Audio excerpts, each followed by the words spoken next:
All right, let's dive in. I want you to forget everything you think you know about heist films for a minute. Today, we're digging into Don Winslow's Crime 101. And trust me, this is way more than just a story about a crime. It's a deep, psychological showdown between two absolutely brilliant minds. We're going to break down what's really going on inside their heads. You know, the source material just nails the comparison right out of the gate. This is a classic cat and mouse game, just like in the movie Heat. And if you've seen it, you know that tension, that mutual respect between two masters at the top of their game. That's our starting point for everything that's about to unfold. They're on an inevitable collision course. But here's the real hook, the big twist. That chase you see on the streets, the cars, the stakeout, that's just the surface level stuff. The real conflict, the one that truly matters, is happening inside their minds. This story isn't about the jewels or the getaway, it's about the psychological war that's driving both of them forward. So let's break down this incredible cat and mouse game. First up, let's meet our players. On one side, you've got Davis, this unbelievably brilliant high-end thief. And on the other, there's Lou, a police detective who just does not give up. They aren't just opponents, they're perfect foils, locked in this incredibly intricate mental chess match. Now, this is the absolute key to understanding this entire story. You can't just analyze one of them and then the other. It doesn't work that way. You have to see them as mirror images of each other. Every single strength, every weakness, every hidden wound, they reflect one another in some really, really fascinating ways. Okay, so to get what makes them tick, we can use this really cool psychological framework that sees the mind as being made of different parts. And let's start with the first layer, what we can call their perfect armor. These are the managers, the protective parts of their personalities that run the day-to-day show. It's the professional mask they show the world to survive. So let's see how their armor works. The thief, he's managed by this disciplined Black Panther. It's cold, it's precise, and totally emotionless. Its one and only job is perfection and survival. Now the detective, on the other hand, is driven by an obsessive hound, and he uses the hunt to run away from his own personal pain. His mission? Just keep digging no matter the cost. See? Two totally different methods, but they serve the exact same purpose: protect the man inside. So you have to ask, right, what is all this intense armor protecting? Well, if we peel back that layer, we find what this framework calls the exiles. These are the vulnerable, the wounded parts of who they are, all the pain their managers work so hard to keep locked away. And this is where we start to see what they really have in common.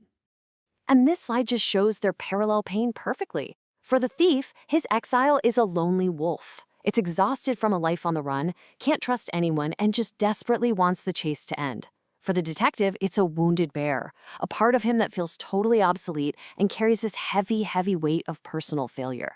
One is lonely by trade, the other by circumstance. So, what happens when that perfect armor gets a crack in it? When those exiled wounds are suddenly threatened? Well, that's when the firefighters kick in. Think of these as the impulsive, reactive parts of their personality that just jump in to control a crisis. And yeah, often with some pretty chaotic results. And just look at how differently they react when the pressure is on. When the thief senses danger, his chameleon firefighter just takes over. Poof, he cuts all ties, changes his identity, and vanishes. It is pure survival instinct. But when the detective feels powerless, stuck in red tape, his rebellious lion roars. He yells at his superiors. He breaks the rules. He pushes back hard. It's a classic fight-or-flight response right there. Okay, so we've seen the controlling managers, the hidden pain of the exiles, and the reactive firefighters. But is that all they are? Is that the whole picture? What lies at the very, very core, underneath all those protective layers? At the very center of it all is what this framework calls the self, and we can picture it here as the wise owl. Now, this isn't another reactive part. This is the calm, confident core of who they truly are. It's their source of clarity, of compassion. And here's the most crucial thing to get. Despite being on opposite sides of the law, both of these men have a powerful connection to this core self. And all of this, every single piece, brings us to the climax. But this final chase, it's not about violence or winning. It's a silent confrontation. It's the moment all those protective parts, the panther, the hound, all of them, finally step aside. and allow their two core selves, their wise owls, to finally meet. This happens through a process you could call unblending, where their inner guards just step back. For the thief, that panther inside him finally accepts that, yeah, getting caught is just an inevitable part of the game he chose to play. And for the detective, his inner hound finally lets go of that obsessive need for a vengeful victory. Their protectors have done their job, and now they can rest. And in that moment of unblending, all the hostility just evaporates. There's no rage, just this profound sense of calmness. They see each other with absolute clarity, not as enemies, but as mirror images. And with that comes a mutual compassion for the roles they were both forced to play, and a deep, deep connectedness that's born from respecting a truly worthy adversary. Now, this is crucial. From the thief's point of view, getting caught isn't failure. It's a release. It's liberation. This is the end of the run. It's the moment his inner lonely wolf can finally stop running, can finally stop looking over its shoulder. For him, it's a moment of peace. And what about the detective? There's no gloating. There's no fist pump. The chase doesn't end with a feeling of triumph. It ends with this quiet, solemn respect.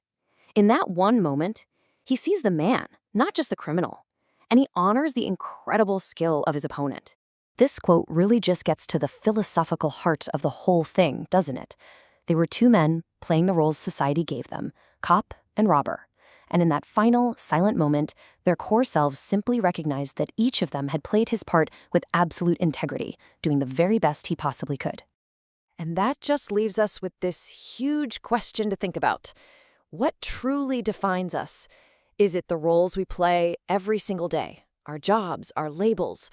Or is it that quiet, observant core, that wise owl inside all of us, that simply recognizes that it's all just a part we're playing on a much, much larger stage?